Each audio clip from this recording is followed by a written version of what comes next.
Hi, I'm Libby Mookie, a certified postpartum doula. Big Baby and I are back today to talk about introducing your dog to your baby. Now, no matter how much we love our dogs and how well we know our dogs and how sweet our dogs are, it's really important to remember that dogs are still animals, right? So it's very, very difficult to predict, if not impossible, to predict how they're going to react to this new baby that you're bringing home. We know that dogs have very heightened senses, right? So doing what we can to help condition their senses to the new baby can be really helpful when it comes to that transition. So when it comes to the auditory, you can play YouTube videos of babies crying, screaming, laughing, any of these new sounds that the dog's not going to have potentially been exposed to before. Go ahead and play videos of that so that the dog can get used to what that sounds like. When it comes to the scent of the baby, there's gonna be all these new things, right? The car seats and the bassinets and all of the baby gear, not to mention the baby itself. So giving the dog a chance to sniff it out before baby comes home is great. Let the dog into the baby's nursery and just smell things so that it becomes accustomed to that space and it's less curious when the time comes that baby's actually in there. Another thing you can do that's very important, and perhaps my number one suggestion, is to bring home a piece of clothing, whether that's a hat or a sock or a little onesie, anything that the baby has worn right after birth.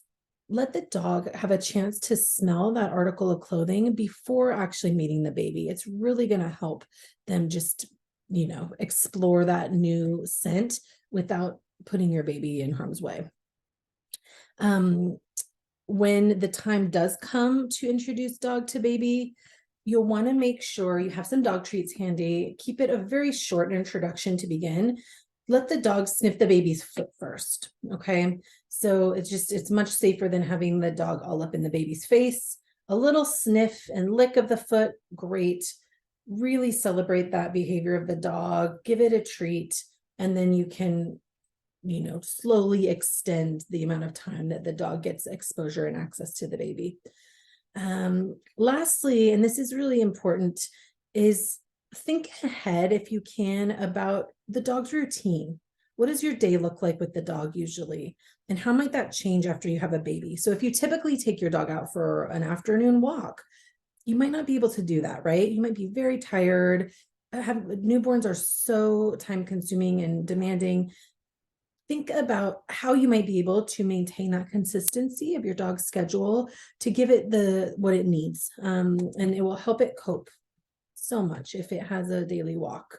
And so that might look like asking a neighbor to help you, or a friend, or a family member, or if you have the resources to hire a dog walker, that can go a really long way in helping your dog stay sane and calm and just to feel, like they're more accepting of this huge change in their life. If your dog does act differently, some dogs can sulk or start destroying things when they didn't used to, or peeing on the rug when they never have. This is normal. It's a big transition for everyone. So just do your best to continue to give your dog lots of love. Try and make sure it can get as much exercise as possible, and just be patient. They will come around and it will be a gorgeous little friendship that will develop in time.